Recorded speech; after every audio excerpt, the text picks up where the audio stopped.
Yeah, it's Hector something. Yeah, his whole guy. That's an interesting guy.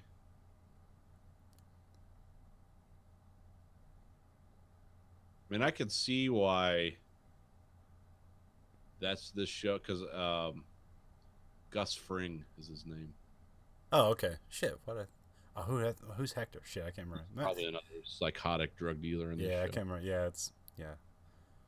Yeah, I can see why this is such a well-regarded show, though. Just based on what I've seen of it, it's like, oh, this captures everything that's wrong with America and all in one fucking deal. It's like broke, your health insurance sucks. Um, Pretty much, people do anything for money. After a while, they start out just like, I want to do one thing, and it's like I'm fucking balls deep into murder and death. uh, so it's definitely a show. I think it's a show that evolved a lot between season one, season two, and season three. It's almost like it's like the It- same show, but it's the people seem everyone seems a little different. yeah, well, it's almost like the way the Wire kind of work, where each is kind of a different subject or topic. It's not Yeah, each season's its own season. yeah, Um, but it's a progressively good show. Good thing I talked you into it. Well, I was never not going to do it. I was just waiting for it to become available in a Yeah. form Okay. where I'm not watching it like on demand. We have season one, season two, and season five. It's like, what the fuck are you doing? But that whole thing sucks. So I did watch through season 3 of Bosch. I haven't seen that yet. Is it pretty good? That's pretty good. There's a bunch of loose ends, but it's still an effective dark procedural that it's always been. So Oh, okay, good. I'm gonna have to. Well, like I said, I basically all my free time now is Breaking Bad. So and reading books. But yeah. So anyway, I watched a movie this week. yeah, Watched Raising Arizona, right? That was the movie. yes. Okay, good because I watched it. So, um, yeah, I forgot I'd seen this movie a couple times. When's the first time did you go to theaters to see this, or you just see it on? No, no, I saw this. I saw this around the time, like right before Pulp Fiction came out. That's when Really? the '90s, Yeah. early '90s. Um, because I forgot. I always remembered. I always thought this movie was a little more serious than when I watched it because it's almost like a cartoon. Like Nicolas Cage, especially, looks like it's like, oh, this guy looks like a cartoon Yeah, character. it's almost like Wile E. Coyote kind of, Yeah. and especially some of the stuff he does. It's very cartoonish. Well, I like in this movie how everyone's this movie moves really fast. Yeah. Like everyone, we got something to do in every scene. Um, I kind of kept watching this movie. It's like kept like thinking to like No Country for Old Men. It's like this is just like a PG No Country for Old Men in some weird way. yeah. Well, I this movie I think it's because the actor was in it. I thought about Blood Simple, Yeah. which that's almost like a David Lynch Coen Brothers uh movie. Yeah. Because I think it's because M. Emmett Walsh was in this for a couple scenes when he's working at the factory. But it's like, oh, this is kind of like Blood Simple. I mean, not as quite as dark, and with a lot of fantasy elements in it. Yeah. Mainly Nicolas Cage's dreams, which were, it seemed like he had these deep dreams, but this as a person, he was just so brutally simple. He couldn't like interpret these dreams. Um, and then sometimes his dreams came through true, with the bounty hunter. What's that guy's name? Who was the guy on the motorcycle? The actor or the character's name? Because I don't know either. Oh, okay. Because I remember that like he kind of gets tagged with a different. I want to say it's like Toll or something like that, but I remember people like referring to him as like the Hell Biker or the Apocalypse Biker or something like that. Lone Biker of the Apocalypse, Yeah. what it says, and his name's Tex Cobb, and he was like he was a kickboxer, I think, Okay. and then he got into acting. But yeah, so this is one of those weird. Yeah, it's like oh, it just seemed to. It was a lot more comedic than I remembered, but not really funny at the same time. Because it was just kind of desperate, silly people Yeah. doing desperate, stupid things, and then What's like that first time when like John Goodman is escaping from the prison and there's like it's like, oh, is this where Shawshank stole this from? And he's just like pulling out of the ground, he's just screaming, and then at some point he's just grabbing a dude's leg and pulling out the arm, and then they're just both screaming at the sky. It's like this is pretty ridiculous. yeah, John Goodman has. Was this his first big acting job? This was before Roseanne. Yeah, yeah. I can't think of anything. Yeah, because my memory like it's like Roseanne and everything after. So like, yeah, I can't think of much before. I know he did stuff, but he's like on a lot of bit parts. He worked with the Coen brothers in a couple movies, though. This being his first. Yeah. He's worked in, especially after this, he worked in tons of time. Yeah. Okay, there was that movie. I think it came out in like '89. That Spielberg movie where they like put out the fires with the airplanes. I think that came out in like '89 or something. Yeah, because it was him and the guy from Close Encounters. Yeah. Dyson. What's his name? I don't know.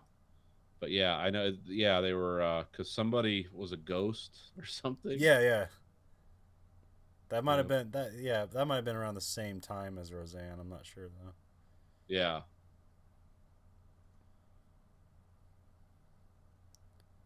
Let me find it.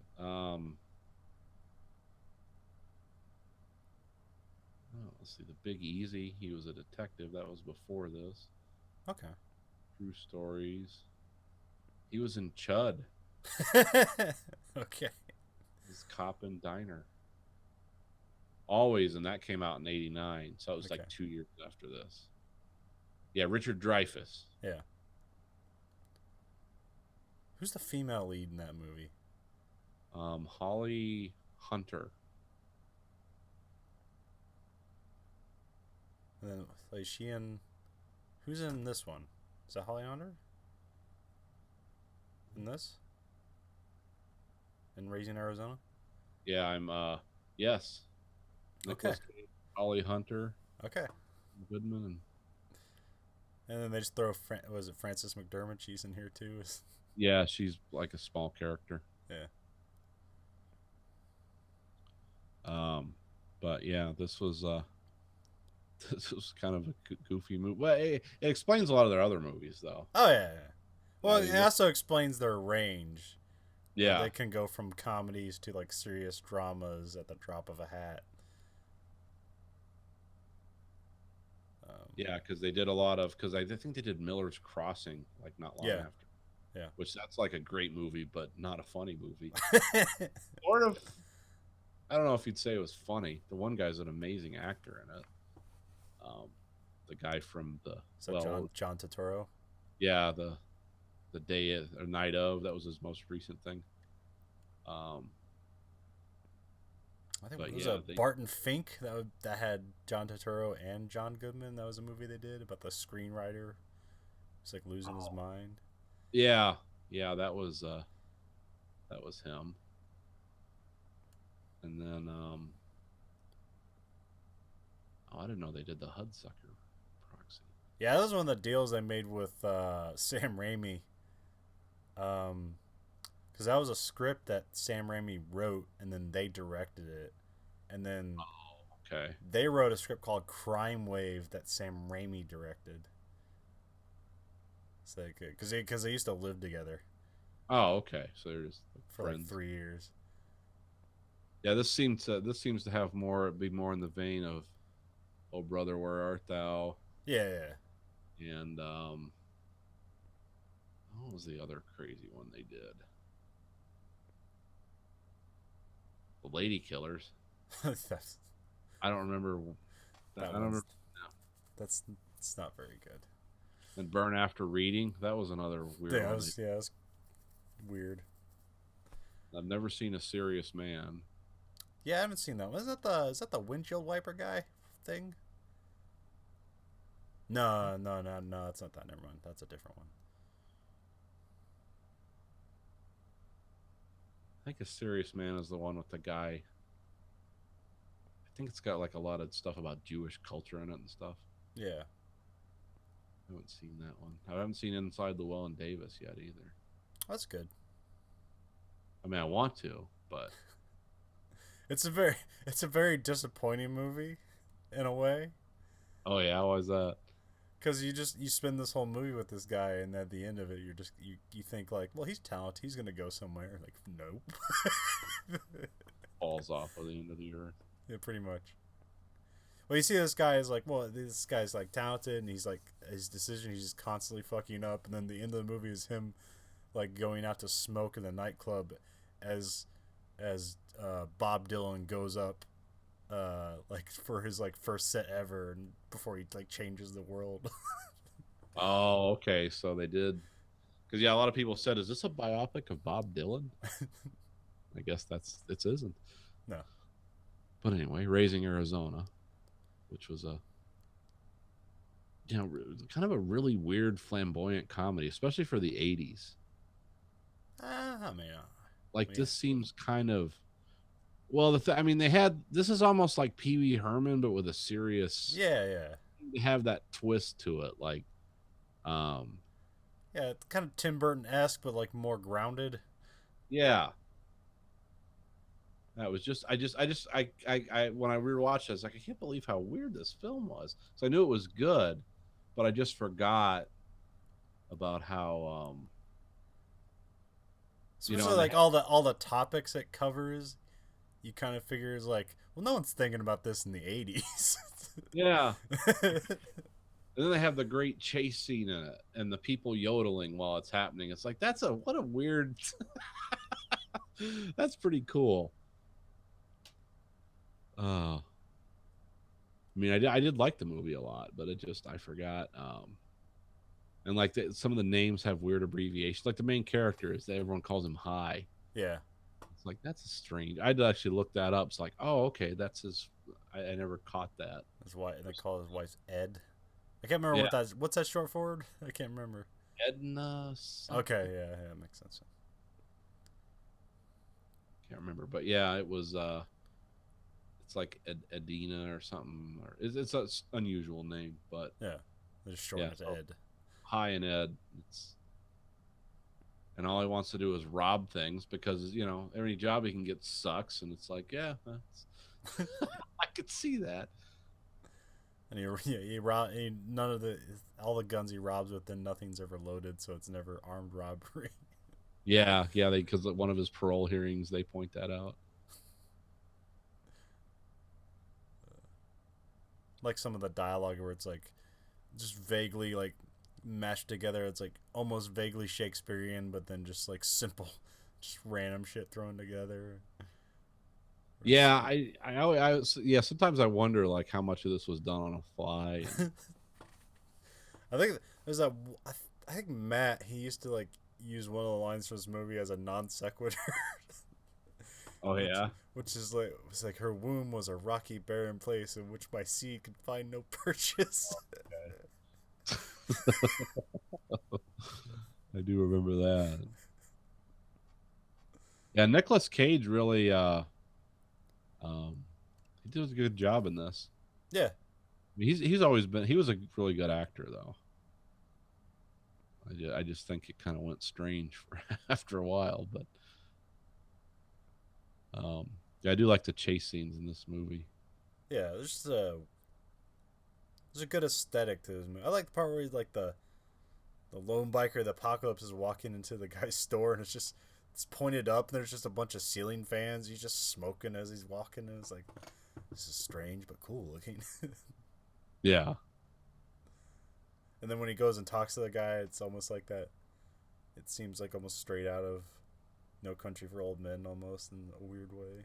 yeah. You could the scene seemed kind of set that way. There's several scenes where like, even when like they talk to like gas stations attendants and stuff like that, where it's like oh, here's the scene, just You just take all these moments and set pieces that like also existed in No Country for Old Men. Yeah, there were a lot of the vistas and landscapes in this, Yeah. and the yeah, and then the weird trailer parks. I guess yeah, this would be the same time period, like Yeah, as it was occurring.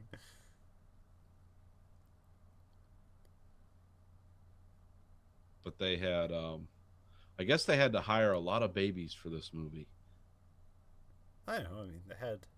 because they wanted babies that were crawling, but they wanted them to look a certain way, and a lot of the babies started walking. Yeah.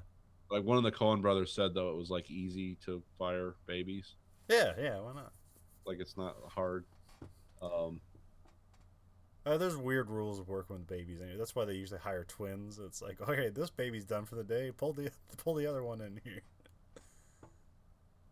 Which is why the Olsen twins, like that's why they were how that worked for Full House. oh yeah, the Olsen twins. God, someone had a Facebook thing about when is I forget which one it was, but when is she going to turn into Willie Nelson? Because they're such horrible anorexics at this point Yeah. that like one of them is looking like Willie Nelson. Like just, but yeah, trying to think of what else I read about this. The guy who played the Apocalypse biker did not get along with the Coen brothers. Okay. So essentially because this guy was a kickboxer Yeah. who always played the heavies in movies, and he showed up and they were kind of like, we want you to be this kind of bad guy, but kind of like a cartoonish bad guy. And he's like, okay. So he just acted the way he did, and it wasn't really what they wanted. And he's like, well, this is totally fucking ridiculous. I'm acting like a caricature. Isn't this what you wanted? But I think his way worked. I think the juxtaposition works well. yeah, it turned out. I don't know if that's good editing or if it just turned out that way. But Yeah. um, Yeah, I don't know. I think that almost makes him seem more dangerous because like every other character is so outrageous and kind of out of almost control. and senseless and like how they approach everything. And this guy is like the only guy who's like, I know what's going on, and it just seems dangerous. Makes him seem more dangerous because he's smarter than everybody else. Roger Ebert hated this movie, by the way. Okay, sure, why not? He did not like it. He said it was just all slapped together and too wacky. So that was Yeah, I definitely see why people think that. But it was definitely a weird that worked for me. yeah. This I think with me it's the time frame I watched this movie, because I watched this and then I saw Reservoir Dogs and then Pulp Fiction was in theaters. I really don't know when I watched this, but I think I rented it. And like I said, it'd be 1990, so it'd be 3 years old or whatever. Yeah. And it just seemed like, oh, this is a new kind of movie making now, where we're in this phase of we're gonna make movies like this that don't exactly, they're kind of genre defying, I guess. I don't know if I knew Yeah. it back.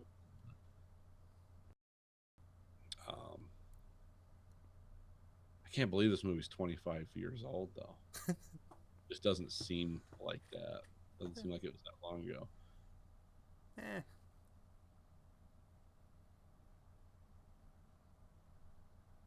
And my favorite, I like when the dye pack explodes in the car. Yeah. That's like, what do you do now? You can't see anything. And they're just screaming for like 5 minutes. Yeah, it's fucking ridiculous. I like how they always just get them screaming for any reason. Yeah, they do that like 3 different times in the movie. Like when they lose the baby, they go right back. They're just screaming the whole way. Yeah, that was it was a ridiculous fun movie. I like the weird like things they bring up where it's like, well, at least that's what our psychologist told us. Like they have some weird reasonings. Like it's like, why don't you breastfeed? And if you don't breastfeed, it's gonna hate you when it grows up. At least that's what the doctor told us. Well, I like his sequences in prison, where he wants this guy really wants to think about things, and make his life better, but then he's locked in a cell with this guy who's just like talking crazy shit about crawdads and whatever. It almost seemed like that scene from Forrest Gump where the guy's describing all the different kind of shrimp you can cook. Yeah. but this guy's talking about crawfish. Yeah, and yeah, I mean, that stuff. I think the stuff that stands out for me the most in this movie, I do like Nicolas Cage's this character's his like dream world that he imagines, and then the reality. And it's like I said, he has these beautiful, vivid dreams, but he just, just he can't sort this shit out, because he's basically a fuck up. Yeah. and and was John Goodman has a great line. Oh, when they show up at the trailer, all covered in mud after just digging out of prison, and so I think the Ed is like, "Did you escape?" And he's like, "Oh, we left the system of our own recognizance." That kind of thinking. It's like we're gonna use smart words, so it doesn't make us seem so ridiculous. Yeah. A lot of that in this movie, though. Yeah. I mean, the Coen Brothers. Yeah. There's a bunch of stuff like that in, like, The Big Lebowski and shit like that. Yeah. I told you I finally watched that like 6 months ago. Right? Oh yeah. Is that one of those movies like you haven't seen that? It's like After everyone's been quoting it to you for like 20 years. Yeah, I watched it. I was like, this is amazing. This is a really cool movie. Yeah, I wasn't really liked at the time, but that was one of those I picked up on VHS. It's like, I think this is a weird movie. I heard this was a weird movie and picked it up and watched it like 20 times. Yeah. I've watched it a few times since then. It's like, oh, that's funny. I think some people go a little deep on it. Yeah, they evangelize a bit too much with it, but it's like that's and funny. it becomes too much of a point of reference for everything. But yeah, there's a lot of great moments in that. This movie too is also very sporadic, but I just like there's isolated moments that